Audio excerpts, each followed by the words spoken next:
안녕하세요. 반갑습니다. 41페이지예요. 12번 할 차례인데요. 여기를 좀 어려워하고요. 오늘 배우는 데는 공법에서 최소한의 점수를 받기 위해서 꼭 정리해야 되는 영역이라고 생각하시면 돼요. 그래서 좀 신중하게 공부하셔야 돼요. 단순화시킬 수 있으면 상당히 좋습니다. 자, 뭐 공부하는 거냐면요. 도시군 관리계획. 도시군 관리계획으로 결정해서 전 국토를 대상으로 토지의 특성에 맞게 기본적인 사용 목적 정해주고자 용도 지역을 지정, 변경하죠. 이 정도 얘기하면 다른 학원에서는 그렇죠. 그러는데 여기는 왜 이러는 표정이에요. 아니 3번 분들은 왜 이렇게 얌전해? 다른 데서는 이 정도 딱 얘기해주면 그쵸? 이렇게 공부를 해갖고 이렇게 되는데 여기는 그런가?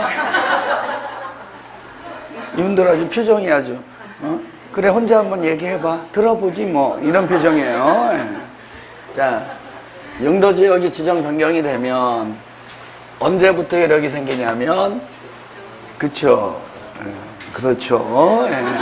지형도면을 고시한 날, 지형도면 고시한 날로부터 용도지역의 지정 목적대로 토지를 이용해야 되는 제한을 받죠. 그걸 행위제한, 건축제한이라고 하는데 용도지역에서의 건축제한은 무엇에 의한다? 대통령령. 그쵸? 대통령령에 의해서 세분된 용도지역별로 건축제한이 일어나는데 그 첫 번째가 용도제한이에요. 건축물에 뭐를 제한한다는 거예요? 용도를 제한하는 거예요. 그래서 오늘 여기에 관련된 거 공부합니다. 자, 가보죠. 12번. 일종 전용 주거지역 안에서 건축할 수 없는 건축물은 이렇게 되어 있죠. 일종 전용 주거지역은 단독주택 중심의 양호한 주거환경 보호죠. 그러다 보니까 아파트 들어갈 수 있다 없다? 없어요. 그렇죠? 그래서 답은 1번이에요. 그래서 이제 첫 번째 하나 정리합니다. 아파트의 입지가 금지되는 용도지역이 있는 거죠. 그래서 보면 뭐 녹지지역부터 자연환경 보전지역은 보전용도지역이니까 아파트가 돼야 안 돼요? 안 돼요. 뭐 그건 당연히 안 되고, 자, 어디가 안 되냐면 일종 전용 주거지역. 여기에 아파트 안 되죠. 2종 전용 주거지역은 공동주택 중심이죠. 그러니까 아파트 돼요 안 돼요? 돼요. 근데 일종 일반 주거지역. 일종 일반 주거지역은 저층주택 중심이죠. 4층 이하니까 아파트가 안 되고요. 유통상업지역하고 전용공업지역 있죠. 여기는 주택 자체가 안 돼요. 그러니까 아파트도 안 되겠죠. 마지막으로 하나 잘 알아둬야 될 게 일반 공업지역이에요. 일반 공업지역은 환경을 저해하지 않는 공업의 배치죠. 다중이용 건축물, 공동주택이 입지가 허용된다 안 된다? 안 된다. 그래서 이 세 가지를 좀 알면 되는 거고, 뭐 주차장, 노유자시설, 초등학교, 그 다음에 1000제곱미터 미만인 일종 근린생활시설 다 가능하겠죠? 자, 이제 거기서 또 한 가지 정리하는 거. 모든 용도 지역에서, 자, 모든 용도 지역에서 허용되는 게 있어요. 허용되는 용도가 일종 근린생활시설이에요. 일종 근린생활시설은 모든 용도 지역에서 다 입지할 수 있다 없다? 있고요. 자, 그 다음에 두 번째가 2종 근린생활시설 중에서 종교집회장 있죠? 종교집회장은 웬만한 용도지역에서 다 허용이 됩니다. 이 정도 정리해 주시면 되겠어요. 문제는 이제 13번이 계속 시험 문제 나오는 건데, 도시군 계획 조례에 의해서도 일반 음식점의 건축을 허용할 수 없는 용도지역 이렇게 나오죠. 일반 음식점의 용도가 뭔지를 알아야 돼요. 그거는 2종 근린 생활시설이에요. 뭐요? 2종 근린생활. 그래서 이제 갑니다. 2종 근린생활시설이 있죠? 자, 1종 근린생활시설이 금지되는 데가 있어요. 2종 근린생활시설이 금지되는 곳, 입지할 수 없는 곳은 어디냐면 전용 주거지역. 무슨 주거지역이요? 전용 주거지역에는 2종 근린생활시설이 들어갈 수 있다 없다? 없어요. 됐죠? 그 다음에 보세요. 일반 주거지역. 일반 주거지역에도 원칙적으로는 2종 근린생활시설이 입지가 될 수가 없어요. 단, 이 일반 주거지역은요, 조례에 의해서, 뭐에 의해서요? 조례에 의해서는 허용할 수가 있어요. 그러면 이 일반 주거지역에는 2종 근린생활시설의 입지가 원칙적으로는 허용된다, 안 된다? 안 되는데, 무엇에 의해서? 조례에 의해서는 허용할 수 있다, 없다? 있다. 그러니까 13번 문제에서는 조례에 의해서도 2종 근린생활시설의 건축을 허용할 수 없는 용도지역은 전용 주거지역이 되는 거예요. 이해하셨어요? 네. 넘겨보세요. 14번이 작년에 나왔던 문제인데 약간 응용해서 나온 거죠. 편리한 주거 환경을 조성하기 위해서 필요한 지역이 일반 주거지역이죠.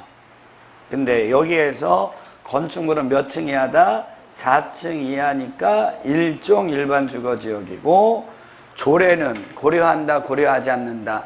고려하지 않는다. 그러면 5가지 딱 나오잖아요. 뭐가 안 된다고요? 일반 주거지역에 2종 근린생활시설이 안 되는 거죠? 답은 몇 번이에요? 1번이에요. 동물미용실. 기숙사, 고등학교 가능하죠? 단독주택 가능한데 4번에 보면 양수장이라는 거 있죠? 양수장의 용도는 1종 근린생활시설이에요. 일단은 용도, 건축법에 의한 건축물의 용도가 분류가 안 되면 이 문제는 풀 수가 없는 거예요. 그쵸? 용도가 뭔지를 몰라요. 그게 문제인 거예요. 양수장은 1종 근린생활시설이에요. 그러니까 1종 근린생활시설은 모든 용도지역에서 가능하죠? 4번에다 답 쓴 사람도 있어요. 15번 갑니다. 준주거지역 안에서 건축할 수 있는 것. 준주거지역이란 주거기능을 위주로 이용하되 일부 상업 업무 기능의 보완이 필요한 지역이죠. 자, 그러면 가보는 거예요. 고물상. 고물상은 자, 자원순환 관련 시설이고요. 격리병원은 의료시설이고, 일반 숙박시설은 숙박시설이고, 체육관인데 관람석의 바닥 면적이 1000 미만인 건 용도가 뭐죠? 운동시설이에요. 운동시설. 무슨 시설이요? 운동시설. 단란주점인데 바닥 면적의 합계가 150제곱미터 미만인 건 2종 근린 생활시설이죠. 준주거지역 아까 보셨죠? 그래 놓고 1번부터 5번까지 쫙 봐보세요. 어떤 게 가능할 것 같아요? 답을 빨리 얘기해 보세요. 어떤 게 가능할 것 같아요? 4번이 가능. 운동시설. 준주거지역이니까. 준주거지역 아까 얘기해 줬잖아. 준주거지역이 주거기능을 위주로 상업 업무기능의 보완이 필요한 지역 있죠? 이런 곳에 고물상, 격리병원, 숙박시설, 운동시설, 2종 중 단란주점 딱 보면 어느 게 제일 허용할 수 있을 것 같아요? 운동시설이 가능하겠죠. 문제인지 아시겠어요? 자, 보세요. 여기에서 이제 한 가지만 알아두는 거. 상업지역에만 가능한 게 있어요. 무슨 지역이요? 상업지역. 상업지역에만 입지할 수 있는 거. 그게 뭐냐면 위락시설이에요. 무슨 시설이요? 위락시설하고, 또 위락시설하고 똑같은 게 2종 근린생활시설 중 단란주점 있죠? 단란주점은 거의 위락시설하고 비스무리해요. 무슨 지역에서만 가능하다고요? 상업지역에서만 가능합니다. 16번, 이거 다 배운 거예요. 각 건축물에 허용되는 용도지역과 바르게 연결된 것은 독서실은 2종 근린생활시설이니까 전용주거지역이 안 되죠. 장례식장은 계획관리지역에 가능하고요. 유흥주점은 위락시설이니까 상업지역에만 가능하다 그랬죠. 일반 목욕장은 1종 근린생활시설이니까 모든 용도지역에 가능하겠죠. 답은 리은, 리을이에요. 17번 갑니다.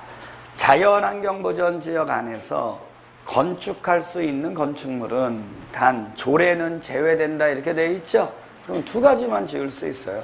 농어가 주택하고 초등학교. 답은 몇 번이에요? 5번이에요. 그쵸? 이게 여기 어려워해요. 이거 뭐 외울 수도 없죠. 외울 수가 없어요. 외울 수가. 용도 제한 이거를 외울 수가 없어요. 21개의 용도 지역에 각 용도 지역 안에 건축할 수 있는 건축물의 종류가 20개가 넘어요. 그걸 어떻게 외울 거예요? 못 외우죠? 근데 중요한 건 너무 쉬워요. 알고 보면. 이게 건축법상 건축물의 용도 분류가 돼 있다면, 건축법상 뭐가 돼 있다면요? 용도의 분류가 돼 있다면 그걸 전제로 해야 돼요. 지금 건축법상 건축물의 용도 분류가 안 되면 이 문제는 풀 수가 없어요. 어떤 게 2종 근린생활시설이고 어떤 게 1종이고 어떤 게 위락시설이고 뭐 이런 걸 모르는데 이거 어떻게 문제를 풀겠어요. 암기력도 딸려서 20몇 개씩 되는 거 외우지도 못하고. 무슨 얘기인지 아시겠어요? 그런데 그게 돼 있으면 얘는 너무 쉬운 거예요. 무슨 얘기인지 아시죠? 기본적으로 요 4가지 정도는 암기해 두시고 됐나요? 나머지는 용도, 지역, 지정 목적 딱 읽어보고 지문 5개 있잖아요. 5개를 딱 읽어보면 그 중에 하나가 얼토당토 안 한 게 하나가 분명히 있어요. 확실한 하나가 있든지. 무슨 얘기인지 아시겠어요? 그런 형태로 용도 제한을 공부해야 되는 거예요. 건축법에서 건축물의 용도 예전에 되게 잘 물어봤어요. 근데 그거는 단순히 건축물의 용도 분류에 관련된 것만 물어보는 거죠. 그러니까 그런 문제를 안 내요. 차라리 용도 지역에서 행위 제한을 물어보면서 이거를 물어보면 건축물의 용도도 알아야 돼. 용도 지역과의 관계도 알아야 돼. 그러니까 최근에는 시험 문제를 여기에서 내는 거예요. 무슨 얘기인지 아시겠어요? 그래서 지금 이 문제를 풀려면 기부초적인 사항이 다 있어야 돼요. 토지의 용도 지역의 지정 목적도 알아야 돼. 건축법상 건축물의 용도도 알아야 돼. 얘네들 토지와 건축물의 용도의 상호관계 알아야 돼. 그러니까 공법의 가장 기초적인 내용을 물어보는 문제다라고 생각하시면 되는 거예요. 됐죠? 자, 18번입니다. 원래는 이렇게 무엇에 의해서 용도지역이라면 대통령령에 의해서 받아야 되는데 개별 법률에 의해서 받는 경우가 있다 없다? 있다. 그럼 이거는 특례죠. 여기에 관련된 특례가 있어요. 특례. 특례는 이렇게 돼요. 대통령령에 의해서 받는 게 아니라 개별법에 의해서, 뭐에 의해서?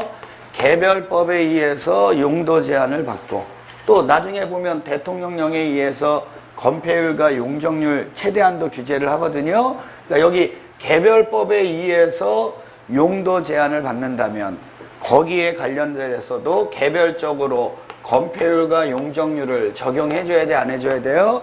해줘야 돼. 이게 특례예요. 그래서 첫 번째 보면 농공단지라는 게 있어요. 무슨 단지요? 농공단지. 농공단지는 도시지역이 된다, 안 된다? 안 되죠.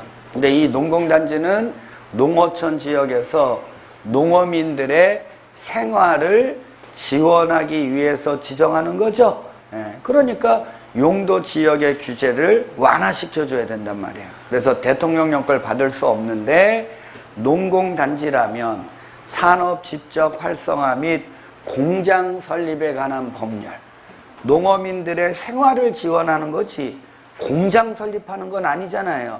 그러니까 일단은 이 법이 관련성이 있다 없다 없다라는 걸 금세 알 수 있어야 돼. 그 의미를 알면. 그래서 농공단지는 공장 설립에 관한 법률이 아니라 산업 입지 및 개발에 관한 법률이 있죠. 자, 그거에 의해서 용도 규제를 받게 됩니다. 그래서 1번은 틀렸고요.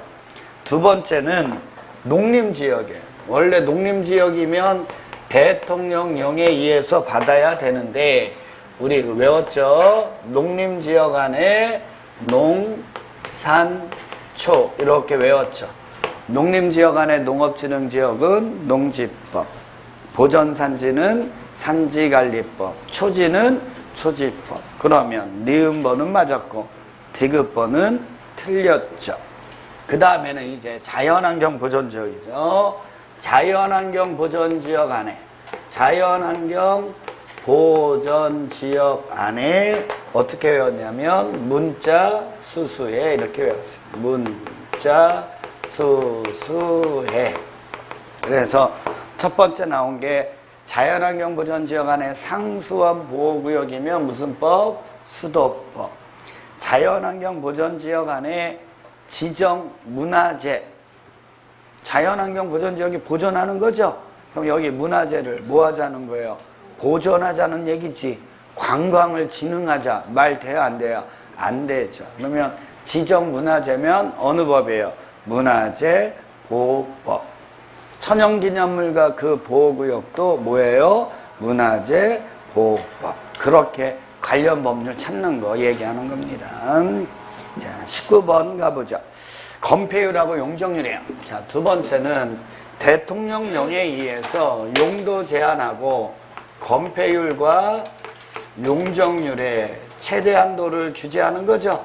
건폐율과 용적률의 최대 한도를 규제하는데 건폐율하고 용적률은 법률에서 최대 한도를 정한 범위 안에서 대통령령으로 세분된 용도 지역별로 최대 한도를 정해주고 그 범위 안에서 조례로 정하는데 건폐율은 우리가 이걸 이렇게만 외웠어요. 3종 일반 주거지역.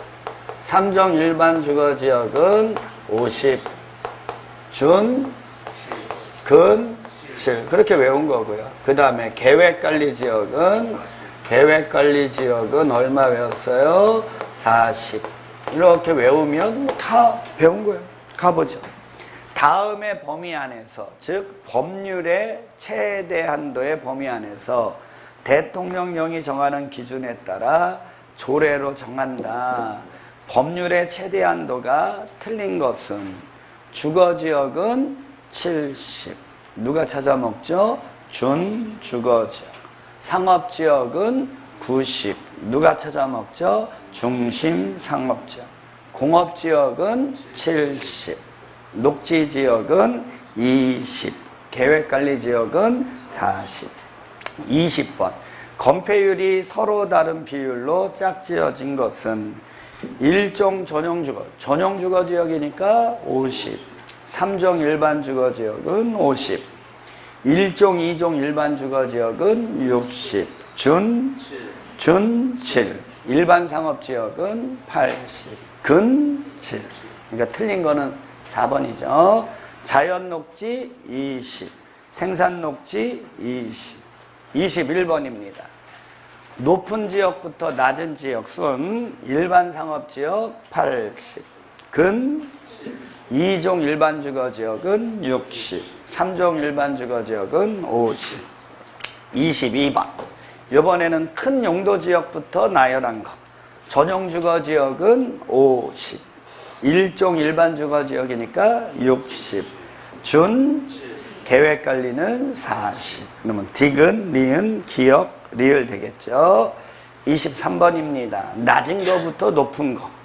공업지역이니까 70, 중심상업지역이니까 90, 전용주거지역은 50, 보전녹지 20, 유통상업 80, 준 7, 자연녹지 20, 일반상업 80, 준, 일반상업지역은 80, 준, 이종 일반주거지역은 60. 그러면 4번은 높은 거에서 낮은 거로 돼 있는 거네요. 그쵸? 예, 답은 5번이겠네요. 생산녹지지역은 20, 근, 유통상업지역은 80. 그쵸? 예, 단순한 거예요, 이것만 외우면 그냥 맞출 수 있는 문제들.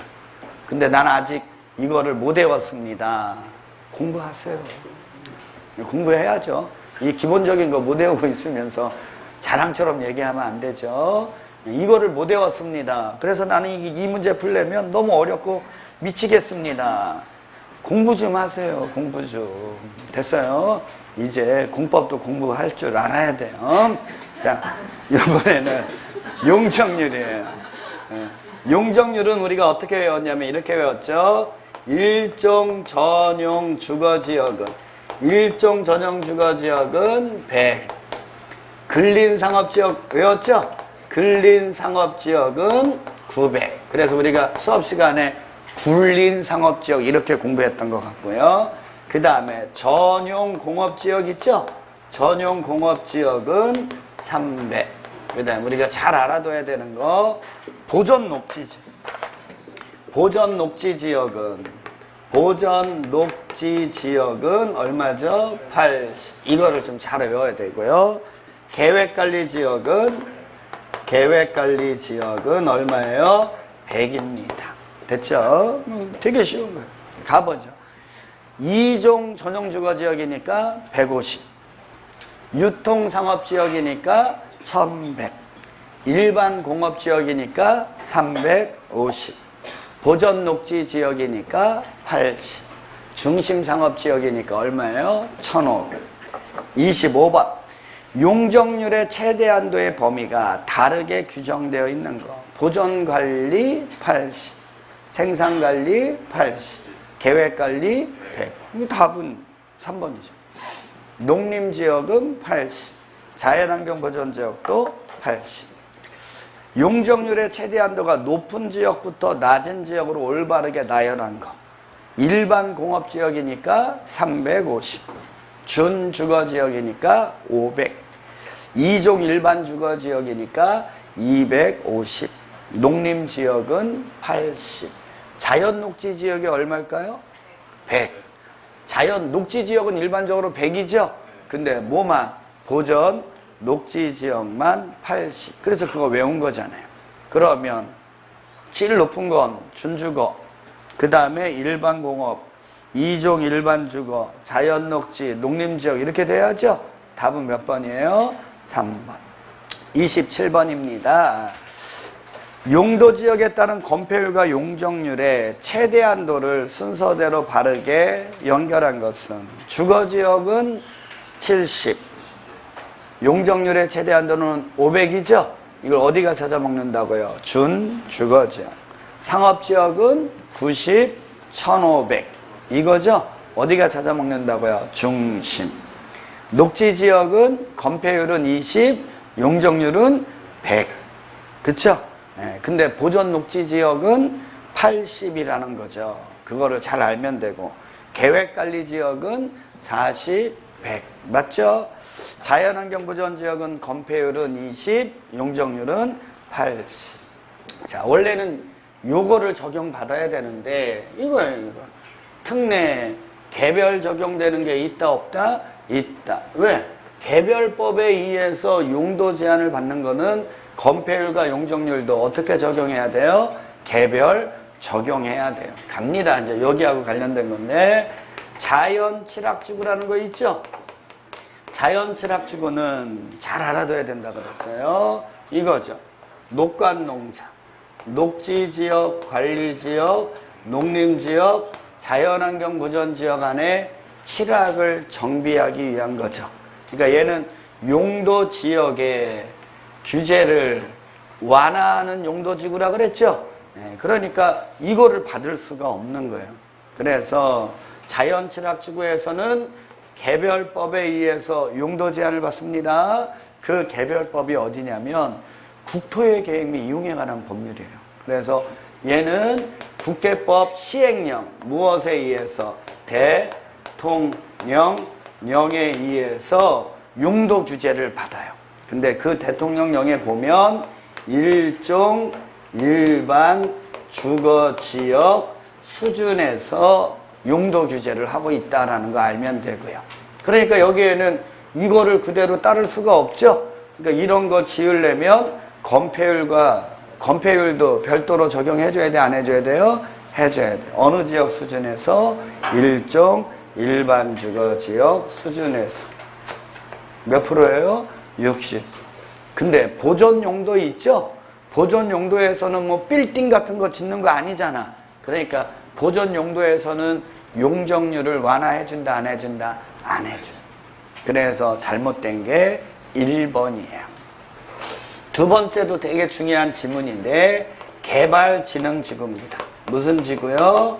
개발진흥지구도 자, 용도 지역의 규제를 완화하는 건데 자, 자연취락지구만 녹관, 농자 여기에 한정돼서 지정하고요. 나머지 용도지구는 용도지역의 구속을 받아야 안 받아요? 안 받아요. 그러니까 얘는 도시지역에다도 지정할 수 있고 도시지역이 아닌 지역 있죠? 요 아닌 지역에도 지정할 수가 있어요. 근데 뭐 도시지역은 원래 개발 가능한 토지니까 개발 가능한 토지를 개발합니다. 뭐 그대로 가면 되는데 이제 문제는 이거죠. 도시지역이 아닌 지역에 뭐가 지정됐다? 개발진흥지구가 지정되면 여기는 용도지역, 얘는 보전, 얘는 개발이니까 완화시켜주는 거죠. 그러니까 저거를 따를 수 있다, 없다? 없다. 여기에서는 무엇에 의해서? 지구단위 계획 또는 개발 계획에 의해서 규제를 받아요.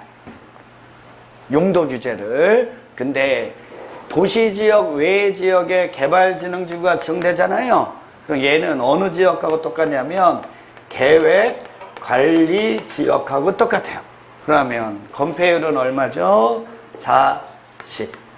용적률은요 100. 이렇게 외운 거 알아두시면 되는 거예요. 그래서 2번은 맞고요. 수산자원보호구역은 용도구역 중에 하나죠. 용도구역도 용도지역의 규제를 강화하는 것도 있고 완화하는 것도 있죠. 근데 완화하는 건 두 가지라 그랬어요. 입지규제 최소구역하고 수산자원보호구역. 그러니까 이 수산자원보호구역은 보존용도지역에서 규제를 완화시켜주는 거니까 용적률은 완화가 된다, 안 된다? 안 되고 뭐만? 건폐율만 얼마 이하에서? 40% 이하 이렇게 되는 거고요. 농공단지는 이거 아까 농공단지는 상계법에 의해서 용도 제한 받는다 그랬죠? 그럼 여기에서 허용하는 개발을 해야 되니까 건폐율, 용적률 다 완화시켜줘야죠. 건폐율은 얼마?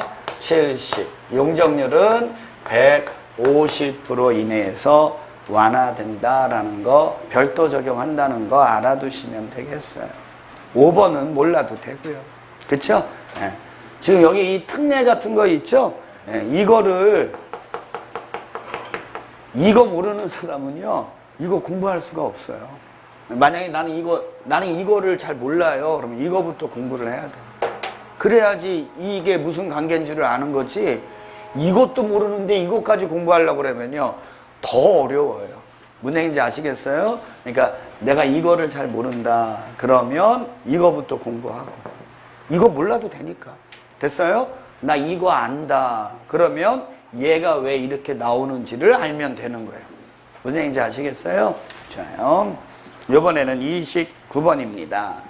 용도지역별 건폐율과 용적률에 관한 설명입니다. 틀린 것은 자, 이제 유보용도라는 게 있어요. 유보용도, 계획관리지역, 자연녹지, 생산관리지역이 유보용도인데 여기에다가 성장관리 방안을 수립할 수가 있어요. 뭐를 수립할 수 있다고요? 성장관리 방안. 근데 성장관리 방안을 왜 수립하냐면 난개발을 방지하기 위해서 성장관리 방안이라는 걸 수립해요. 그러면 난개발을 방지하기 위해서 공법이 요구하는 게 뭐냐면 개발 규모에 맞게 뭐 설치해 주는 거예요? 기반시설 설치해 주는 거예요. 그 얘기를 또 다른 얘기로 하면 기반시설을 뭐 했다면 설치를 했다면 건폐율과 용적률을 강화한다, 완화해 준다. 완화해 준다는 거예요. 난개발이 아니니까. 그 얘기가 그 얘기거든요. 그래서 계획관리 지역에 뭐가 수립되어 있으면 성장관리 방안이 수립되면 얘는 개발용도 토지니까 맞죠? 건폐율, 용적률이 다 완화됩니다. 건폐율은 50% 범위 내에서 됐나요? 자, 용적률은 3번 125% 이내에서 완화되고요. 두 번째, 생산관리 지역이나 자연녹지 지역의 성장관리 방안이 수립되면 얘는 보존용도니까 뭐가 완화된다는 거예요? 건폐율만 30% 이하 범위 안에서 따로 정할 수 있다라는 걸 알아두시면 돼요. 그 느낌들을 알아두시면 되겠고, 자, 4번입니다. 뭐 4번도 이런 거예요. 방제지구라는 게 있어요. 무슨 지구요? 방제지구는 재해를 예방하기 위한 거죠.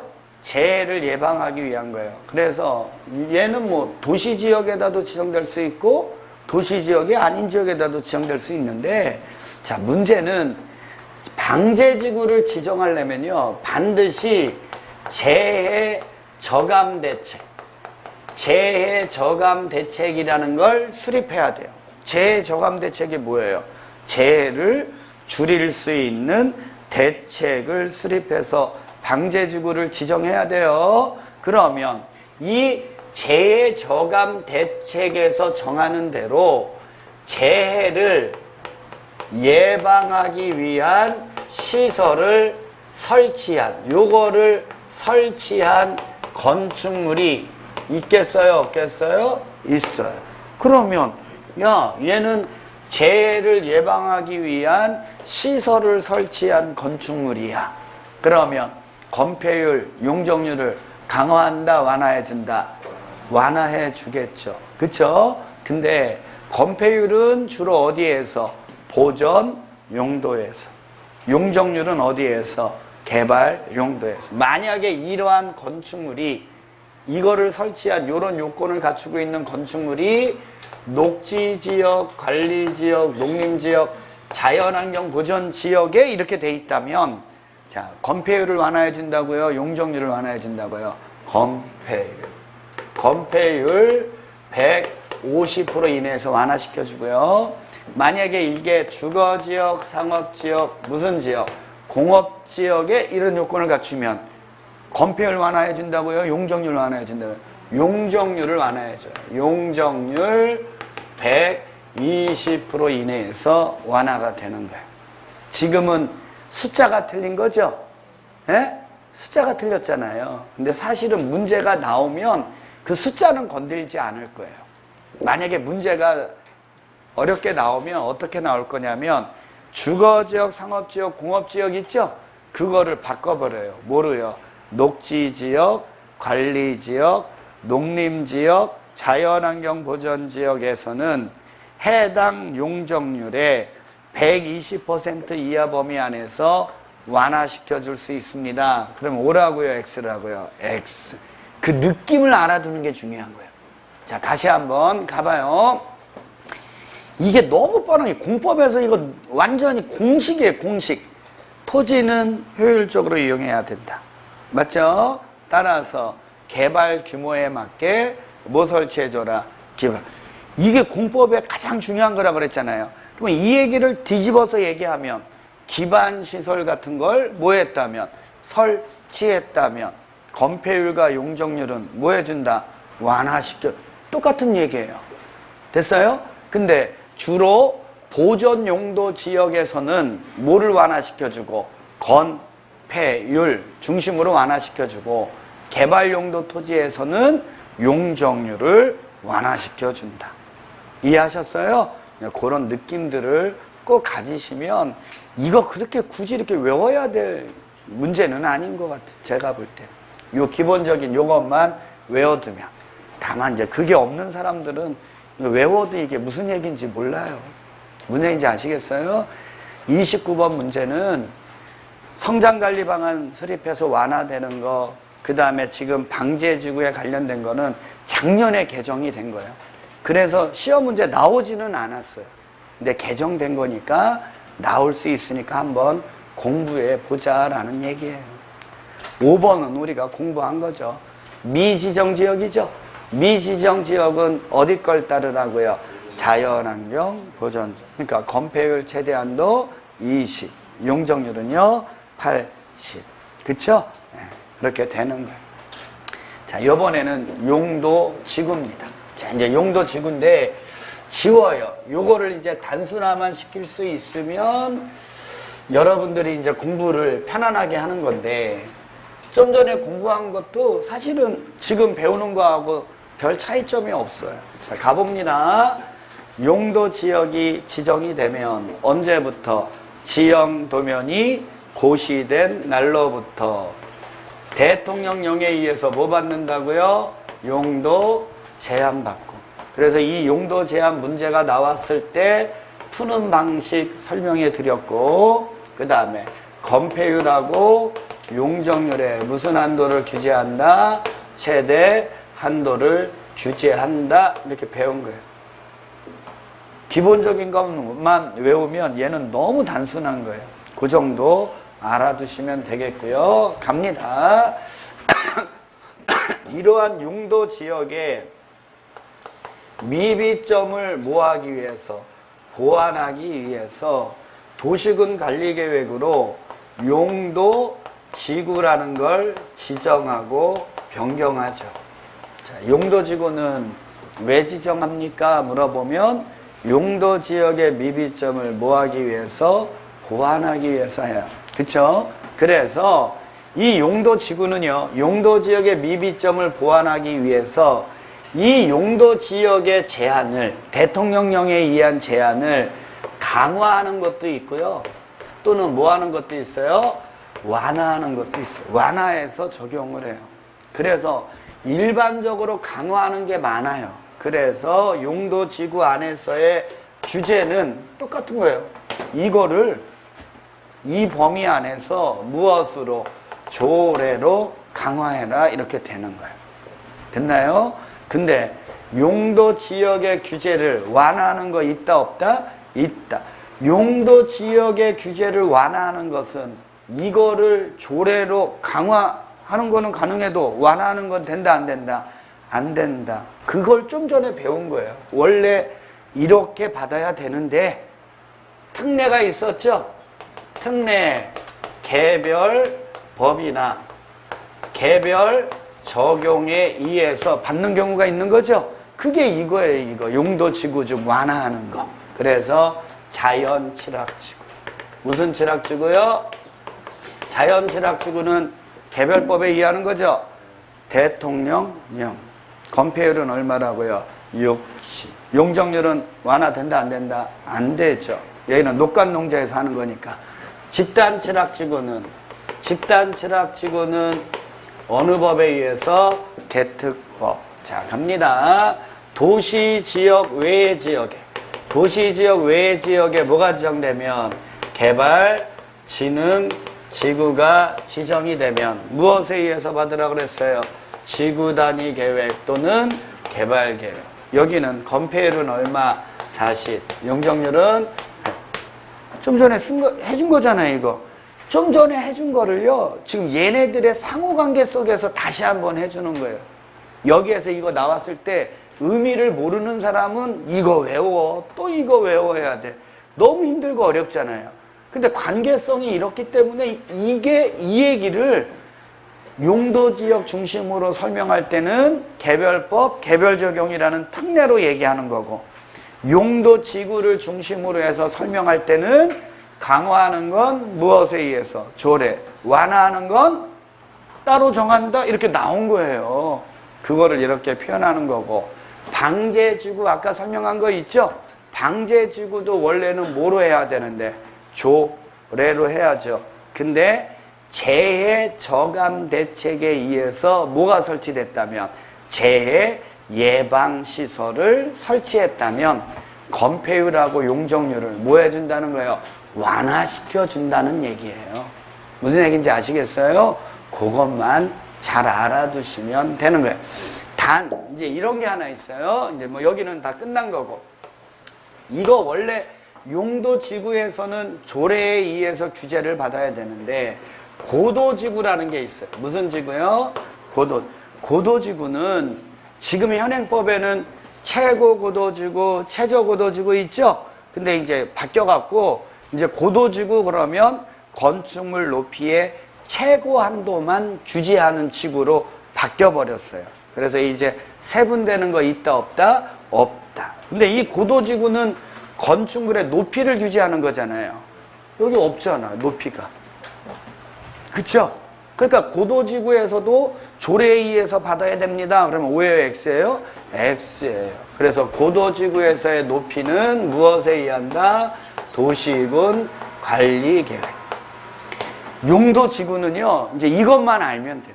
개정된 게 하도 많아갖고, 됐어요? 이제 용도지구는 다른 거 안 나올 거예요. 나오면 얘하고, 얘나 얘 중에서 나올 거예요. 다른 데서는 거의 나올 확률이 없어요. 요 관계성만 알아두시면 되는 거예요. 30번 문제 중요합니다. 가보죠. 용도지구 안에서의 건축 제한은 원칙 무엇에 의한다고요? 조례. 맞는 얘기죠. 2번 고도지구만 남아야죠. 고도지구에서는 도시군 계획 조례로 O예요, X예요? X. 무엇으로? 도시군 관리 계획으로 정하는 높이를 초과하는 건축물은 건축할 수 없다. 이렇게 돼야 되고요. 3번 지역에 의한 규제만으로는 달성할 수 없는 특정한 목적을 달성하기 위해서 지정한다. 이 얘기가 용도지역의 미비점을 뭐하기 위해서? 보완하기 위해서 지정한다로 읽히면 되는 거고요. 다른 지역 지구와 중복 지정할 수 있다. 지역은 중복 지정할 수 없다. 지구는요 가능하다. 서로 다른 것들은 중복 지정할 수 있다. 5번 지문은 이제 개정된 거에는 없어져요. 그러니까 공부할 필요 없고요. 됐나요? 31번 갑니다. 용도지구의 세분이에요. 미관지구가 없어집니다. 그러니까 공부할 필요 없고요. 고도지구는 지금은 최고 최저 있죠? 근데 이제 고도지구로만 남는다고요. 세분 안 된다고요. 바뀌었다고요. 그러니까 그렇게만 알면 돼요. 보존지구라는 거 나오죠? 이것도 하나 설명해 주면, 자, 우리 지금 현행법에는 시설보호구역이라는 거 있죠? 시설보호지구. 그 다음에 보존지구라는 게 있어요. 근데 이게 개정됐어요. 합쳐서 보호지구. 이렇게 바뀌어요. 시설보호지구와 보존지구를 합쳐서 뭐로 바뀐다고요? 보호지구. 그러니까 공부할 필요 없다는 거예요, 이제. 무슨 얘기인지 아시겠어요?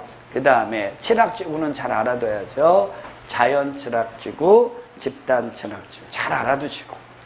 경관지구는 미관지구가 없어지면서 경관지구로 흡수가 됐어요. 그래서 이렇게 경관지구 되는데 아직 어떻게 세분할 것이냐는 정해지지가 않았어요. 근데 지금 현행법에는 자수시로 돼 있죠? 근데 공부할 필요 없어요. 뭔 얘기인지 아시겠어요? 그러니까 31번 문제는 공부하지 마세요. 뭔 얘기인지 아시겠어요? 개정되는 걸 얘기해 드리는 거예요. 32번도 갑니다. 1번은 공부할 필요 있다고요, 없다고요? 없죠. 2번 자연칠학지구는 중요하다 그랬죠? 녹지지역, 관리지역, 농림지역, 자연환경보전지역 안에 칠학정비, 대통령령, 건폐율 60. 이제 나올 때마다 따다당 가는 거예요. 개발지능지구는 주거기능, 상업기능, 공업기능, 유통, 물류기능, 관광 휴양 기능 등을 집중적으로 개발 정비할 필요가 있는 지구죠. 그래서 얘는 세분이 됩니다. 주거 개발 지능 지구. 그 다음에 공업 기능하고 유통 물류 기능 섞은 걸 산업 유통 개발 지능 지구. 관광 휴양 기능 섞은 거 관광 휴양 개발 지능 지구. 자, 요 세 가지 중 2개 이상을 섞은 게 복합 개발 지능 지구. 세 가지 외에 특정한 목적을 갖고서 가는 거 특정 개발 지능 지구. 세분되는 거 알아두시고요. 얘도 용도 지역의 규제를 완화하는 거니까 지구 단위 계획 또는 개발 계획에 의해서 규제를 받고 건폐율은 40, 용적률은 100. 그거를 나올 때마다 공부하면 되겠고요. 4번은 보존지구니까 공부할 필요 없다 그랬죠. 그 다음에 5번 특정 용도 제한지구도 용도지구인데 주거기능 보호 또는 청소년 보호 등의 목적으로 청소년 유해시설 등 특정 시설의 입지를 제한할 필요가 있는 지구가 뭐예요? 특정 용도 제한지구. 그건 좀 알아두시고요. 3번 갑니다. 시가지 경관지구 공부할 필요 없고요. 중심지 미관지구 공부할 필요 없고요. 역사문화 미관지구 공부할 필요 없죠? 그러면 주거개발지능지구 아까 얘기했던 거 주거기능 중심으로 개발하는 거고 복합개발지능지구는 요 세 가지 중 2개 이상을 섞어서 집중적으로 개발 정비할 필요가 있는 지구가 복합개발지능지구죠. 34번 몰라도 되고요. 이제 안 풀어도 되는 문제고요.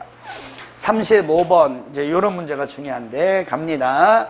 용도지구 안에서의 건축 제한에 관한 설명이다. 옳은 것은 개발지능지구입니다. 그러니까 얘는 뭐에 의해서 지구 단위 계획 또는 개발 계획에 위반하여 건축물을 건축할 수 없다. 자, 근데 만약에 지구 단위 계획이나 개발 계획이 수립되기 전이라면 개발지능지구로는 지정이 됐는데 지구 단위 계획이나 개발 계획이 아직 수립 안 됐어요. 수립됐다면 얘에 위배되면 안 되겠죠. 근데 수립되지 않았죠. 그러면 수립되기 전이라면 조례에 의해서 건축할 수 있는 건축물이 있죠. 그것만 건축할 수 있다라는 것도 하나 덤으로 알아두시고 1번이 맞고요. 2번 고도지구는 무엇에 의해서 도시군 관리계획 틀렸고요. 미관지구는 없어졌으니까 지우고 경관지구는 뭐고요? 조례. 시설보호지구도 공부 안 해도 된다 그랬죠? 36번이 이제 중요해지는 거예요. 그래서 용도지구별 건축 제한에 관한 설명입니다. 옳은 것을 모두 고른 것은 경관지구는 무엇에 의한다고요? 조례. 도시계획위원회 틀렸죠? 집단취락지구는 개특법 맞죠? 고도지구에서는 무엇에 의해서? 도시군 관리계획 맞죠? 자연취락지구입니다. 일종 일반 주거지역 수준이니까 몇 층이야? 4층이야. 틀렸죠? 관광 휴게시설 들어갈 수 있을까요? 없을까요? 없죠. 자연취락지구라는 게 개념만 알면 된다니까 녹관, 농자의 취락정비죠. 그러니까 관광 휴게시설 들어가면 돼요? 안 돼요? 안 되죠. 37번입니다. 자연취락지구 안에 건축할 수 있는 건축물 이런 문제가 나오면 항상 어떻게 풀으라고 그랬어요? 아까 요령 가르쳐 줬잖아. 이런 문제 나오면 그쵸? 자연취락지구가 무엇인지를 일단 떠올려라. 됐어요? 녹관 농자의 취락 정비하기 위한 겁니다. 그래 놓고 1번부터 5번까지 쫙 한번 봐봐요. 그런 곳에 들어갈 수 없는 거 하나 눈에 딱 띄어요, 안 띄어요? 못 띕니까? 그래, 답이 5번이에요. 여기는요 너무 쉬워요. 이렇게 문제가 나오는 거는 공부를 할 줄 알고 요령이 있는 사람은요 이 용도 제한에 관련된 문제 어려워하거든요. 근데 너무 쉬운 거예요. 이 문제는요 공부할 수 있는 요령만 있으면. 무슨 얘기인지 아시겠어요? 네. 답은 몇 번이에요? 5번이에요. 용도 제한 문제 어떻게 해결하는지 아시겠어요? 일단은 그거를 해결하기 전에 지금 37번 같이 나온 문제는 너무 쉬운 문제고요. 왜요? 다 용도가 정해진 거잖아, 얘는. 우리가 뭔지 알죠? 근데 건축물의 용도 분류에서 막 구별하는 그런 지문이 깔리면 걔 용도가 무언지를 먼저 알아야 되잖아요. 그게 안 되면 안 되니까 이런 문제를 잘 풀려면 건축법에 의한 건축물의 용도 분류는 기본적인 개념으로 알고 있어야 된다는 거예요. 무슨 얘기인지 아시겠어요? 그것만 좀 잘 신경 써서 공부해 주시면 되겠습니다. 용도 지구는 개정된 게 많아요. 없어지고 통합돼서 용도 지구의 종류가 줄어들었습니다. 그 얘기는 용도 지구에서는 요번 시험에 나올 확률이 높다 낮다?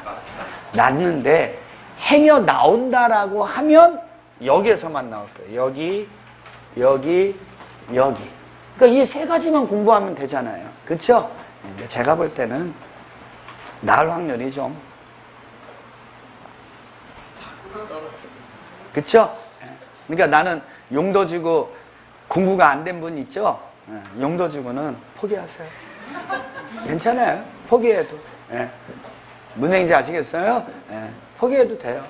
근데 뭐 요 세 가지만 공부하면 되는데 이걸 포기하겠어요? 그 정도 알아두면 좋지?